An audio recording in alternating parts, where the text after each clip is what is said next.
Something that brings back some really good memories for me is when we were little, my parents would take my brothers and I to Mexicali, and there my tia would make us some really yummy tortillas.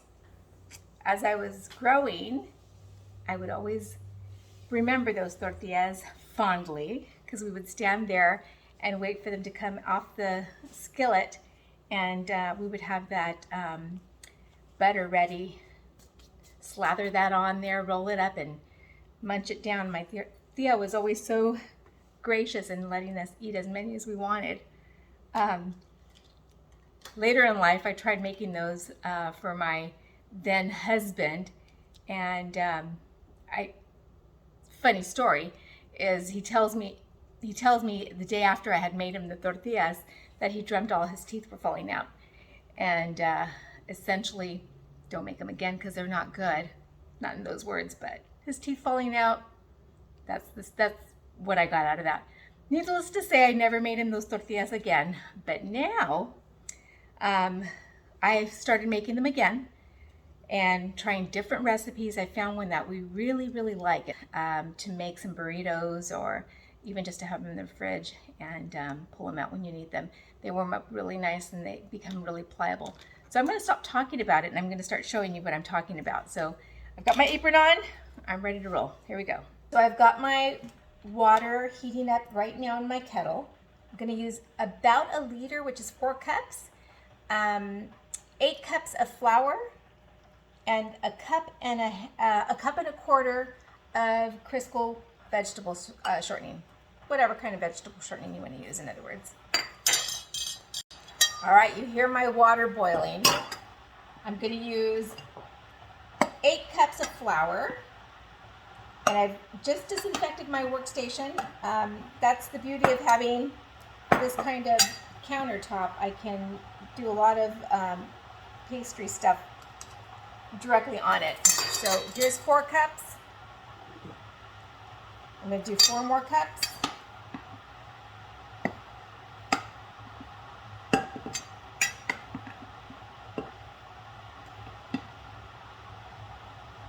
All right, there's my flour, and I'm just going to put it right on my work surface here. Now I'm going to put some saran wrap on my measuring cup here so that I can not get it so dirty. And then I'm going to add my vegetable shortening.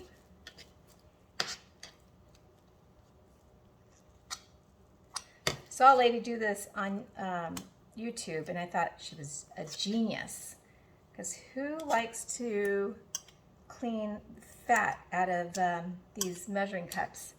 Not me, that's for sure. All right, put that over here. All right, so I've got 1 cup and 1/4 cup of vegetable shortening, 8 cups of flour. Now I'm going to get my water. And here I have 1 liter of water, which is 4 cups. I may not use the whole thing, but it's there in case I do. So that's just in case. Sometimes I'll use maybe 3 cups, sometimes I use the whole thing, and it just depends on, I think it depends on the weather, and I don't know. All right, I'm gonna put some gloves on because this is gonna get messy.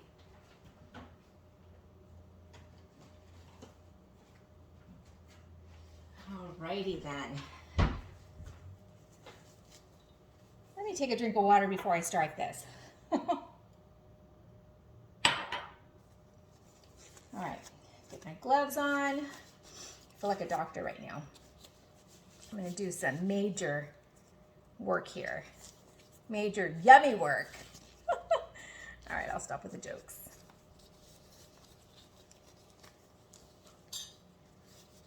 Okay, so once I get my gloves on, eventually I will, I promise, I'm going to, first of all, add my fat to this. adjust this a little bit. I think that's good right there. Okay.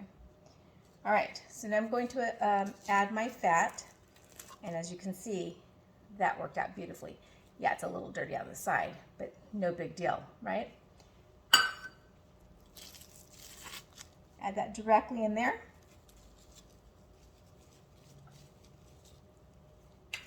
Get my next one and do the same, whoop, without splashing. All right, so what I'm gonna do now is I'm gonna take this and just start squeezing it into the flour. I want to get a pebble-like consistency by doing this. So it might take a little bit. In fact, it will take a little bit. Just be patient and keep kneading this. Oh, ice maker. It's kind of therapeutic, believe it or not.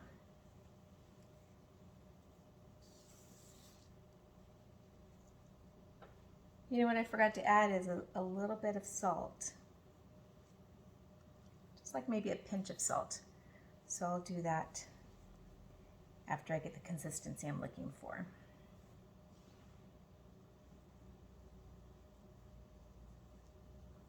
See, that's too big. You want to squeeze them like little peas.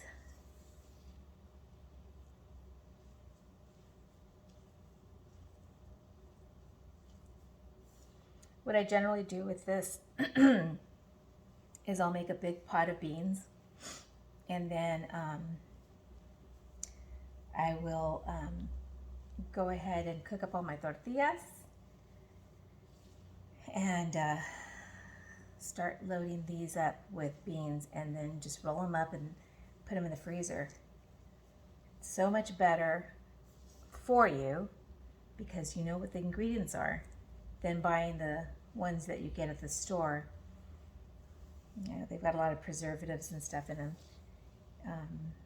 So if you're a person that, you know, likes to have a burrito once in a while, likes to have some emergency food in the freezer, this is definitely something for you to look into. I love doing this. It's therapeutic for me. It relaxes me.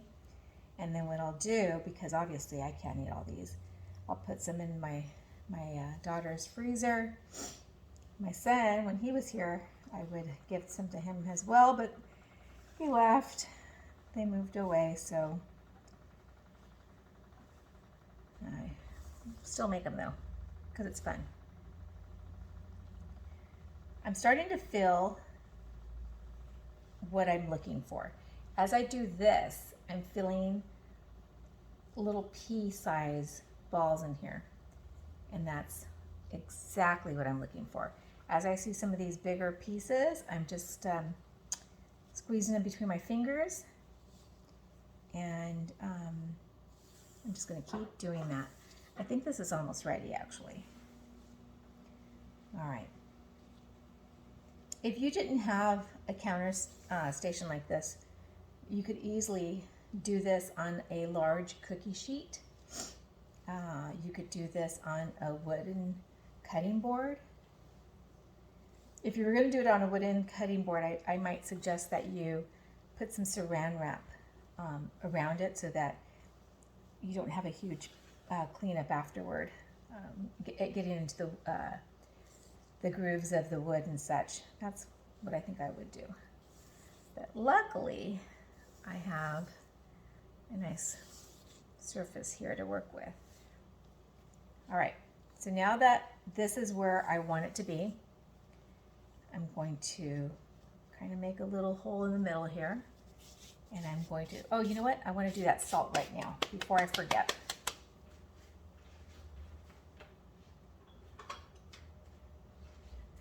Not too much. Got a little spoon in here. It's like a pinch worth.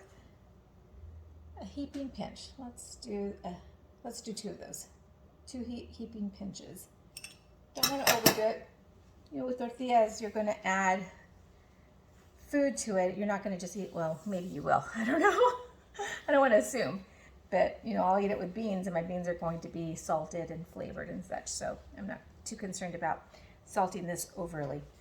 All right, here's my little hole in the middle, and here's my very hot water, and the water should be as hot as you can bear it with your hands. Now I'm pouring it slowly because you can overflow it, and then it's going to go all over the place, and I may be speaking from experience. Maybe. Yeah, I am.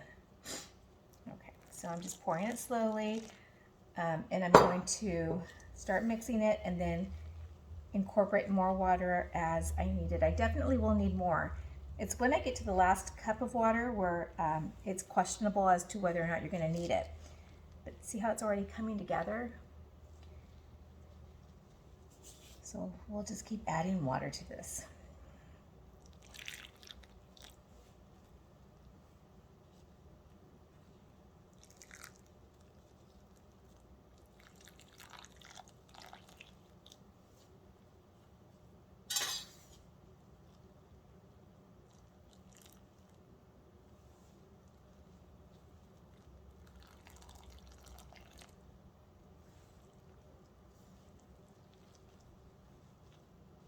That water is nice and hot.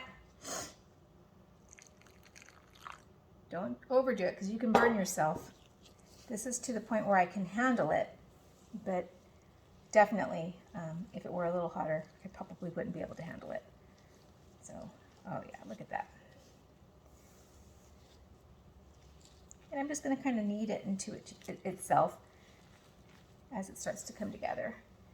So I've already added about 2 cups of water. I'm going to add more because I definitely need it. See how that's looking on my hand? Definitely need it. And now you see why I wear the gloves too. I've done it without the gloves, and it's just such a mess. It gets into your nails, and you know, you really don't want that.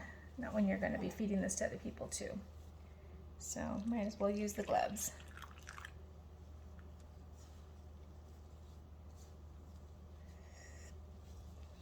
You actually want this to be kind of wet because you're going to knead it until it kind of dries out. So it may look like I'm putting a lot of water in there, but remember we did start off with a lot of flour.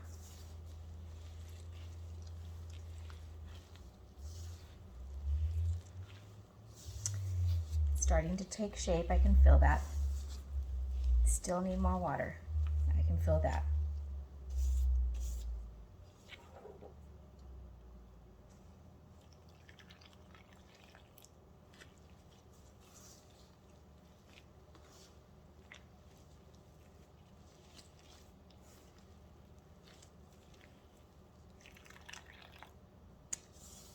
Got about a cup of water left, so now I'm going to be a little more cautious as I do this. It looks pretty wet to me. Do you see how it's sticking to my work surface? I actually don't think it's going to need that last cup of water. It's a cup and a half of water left over.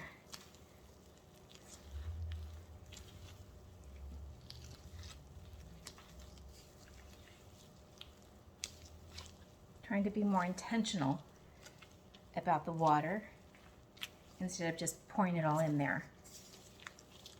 Yeah, I think that definitely I'm going to leave the rest of that water out and then just start kneading this. So now at this point what you're doing is you're drying it. You're going to keep kneading this. You're going to get a little bit of a workout until it stops sticking to the counter or your workstation.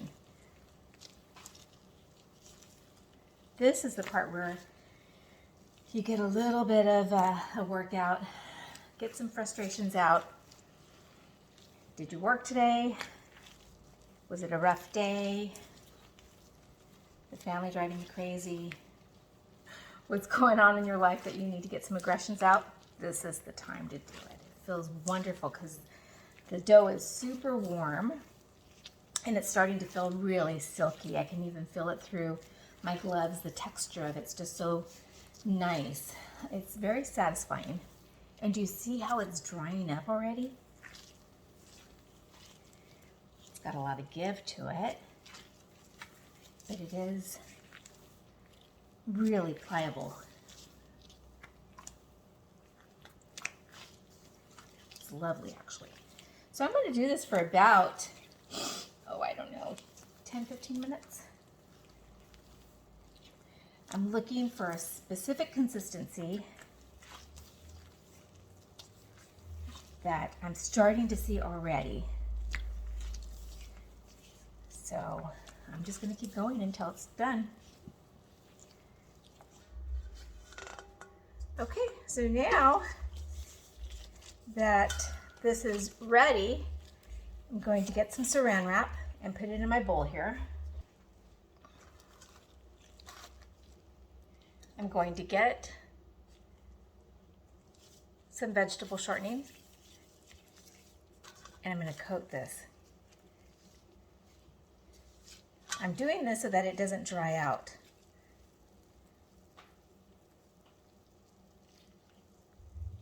I'm going to do the whole thing. So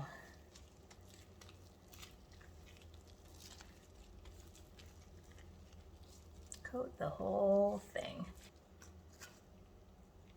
Let it rest in a nice dark place. I was going to say quiet, but it can't hear, so it's fine. Let it rest for about 40 minutes.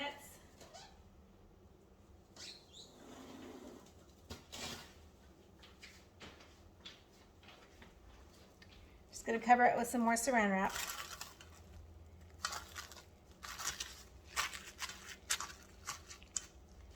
Take off my gloves now.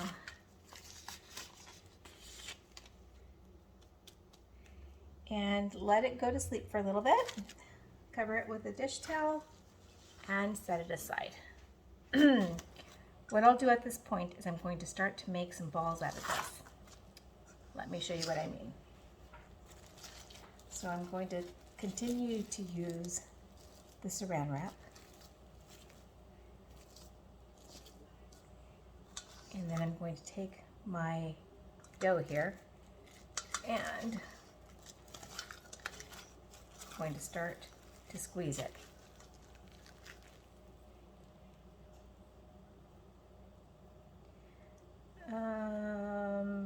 Whatever size you feel comfortable with is what you should do. The size obviously will determine the size of your tortillas at the end. So I'm just going to eyeball it.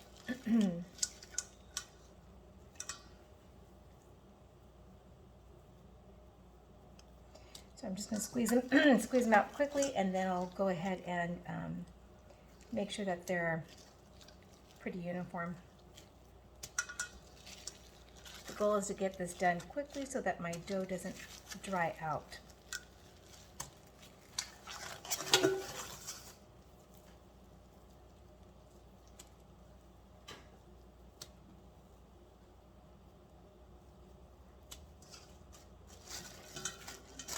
Going to reuse this as well because it does have the vegetable shortening on it, and then that'll help to keep my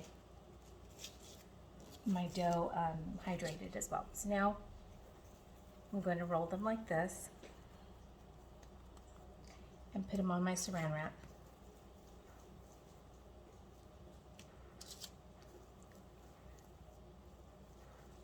I'm going to do that with the whole thing until I'm done with this right here. So now I've floured my work area, and I'm going to take my little balls here. By the way, this recipe yielded me 29 pieces to make tortillas. So I'm just going to roll them out. Now remember, it doesn't matter what they look like. What matters is how they taste. So I'm saying that because I'm not a pro at getting this to look wonderful and round, but I'm okay with that. When you make them into burritos, nobody will ever know that it's not a perfect tortilla shape. All right, so do you see how that's looking kind of thin? That's okay. That's what we want. These tortillas are really forgiving. Roll them out kind of thin, and they hold together somehow. Do you see how you can kind of see through that? Really a nice dough.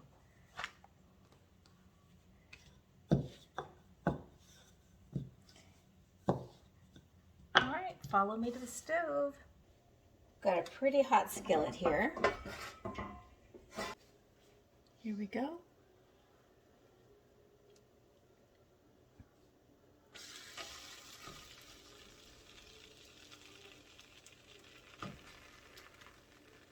See how quickly that cooks? Because it's such a thin tortilla. It doesn't take any time at all. So you do run into the danger of it burning. So you can't walk away once you put it on the griddle here.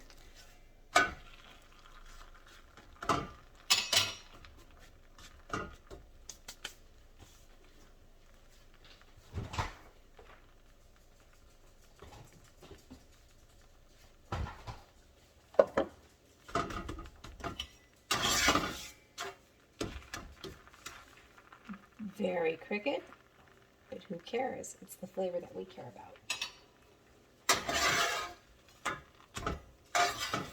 And this is how I take them off the griddle. Put them aside, and then make some more, and then just keep repeating the process.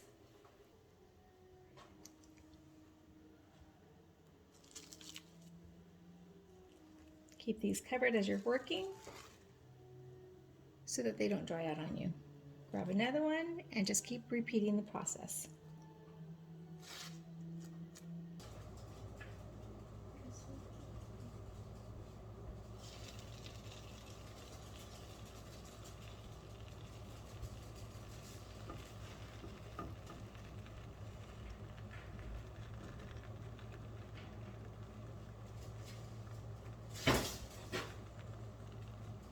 And that would be the dog. Of course, it's a Chihuahua. Scaredy pants. So you see the bubbles happening here? That's a perfect indication that this is getting ready to be flipped. Here you see that it's still pretty white because it's thicker on the edges. That's okay, I'm going to flip it now because I don't want it to burn. See, had I left it longer, it would have burnt. Now what I can do is kind of push my spatula into the sides so it'll kind of cook quicker. Some people will pop these bubbles. It doesn't matter. You don't have to. But see how it's starting to look like a tortilla? There we go. And I think we're about ready to take this off. And there you go. Get another one ready.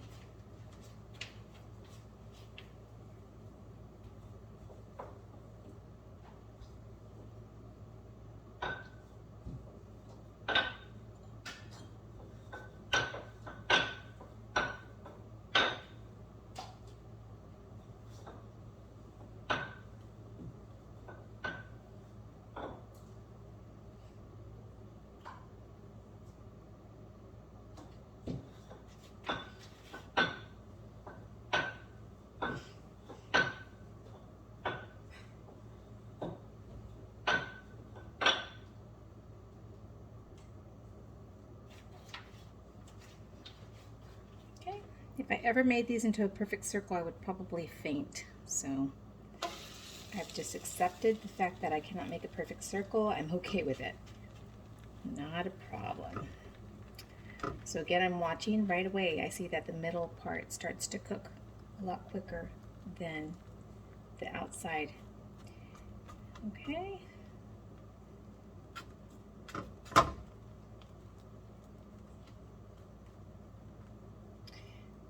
I see the bubbles here. So I saw immediately like a dome, but now I'm starting to see individual bubbles.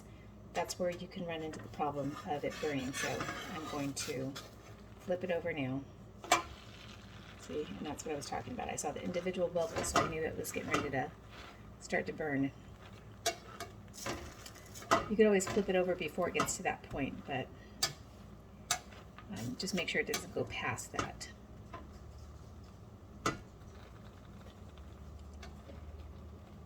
And I'm just pushing down on it so that it can cook in between. See how that bubbles? Now I know that it's cooked in between. I want it to cook right there. There it goes. It's cooked. Okay, now I can remove that. All right, I'm just going to keep doing this until I'm all done. And here are my finished tortillas. It made 29 tortillas. As you can see, they're very pliable. You can do that. They don't break, they don't crack, they're very pliable.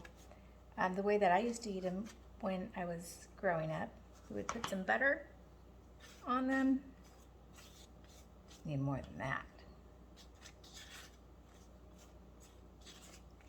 And we would roll them up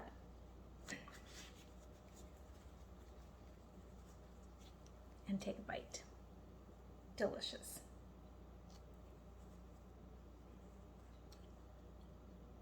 That's really good.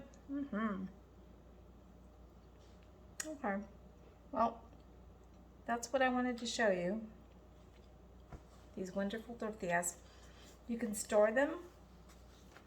What I do is I get the bags.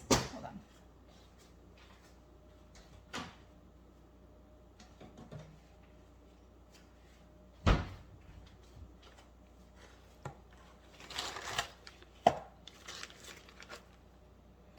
If they don't fit in your bag, what you can do is fold them like this and put them in your bags. And then when you pull them out, you just warm them up on the griddle, warm them up on the griddle, and they'll become pliable again. I'm gonna leave these out for the night so that they can get cooled down, because if I try to put them in the bag now, you'll get the condensation and they'll just become wet. And I did want to mention also that you can put more salt. I put just like 2 dashes of salt because I'm trying to watch the salt content. But if you want to get the full flavor, you should put maybe a teaspoon up to a tablespoon, just depending on your personal preference. You know, some people are watching their salt content, some people don't care. Anyways, I just wanted to mention that. See you next time.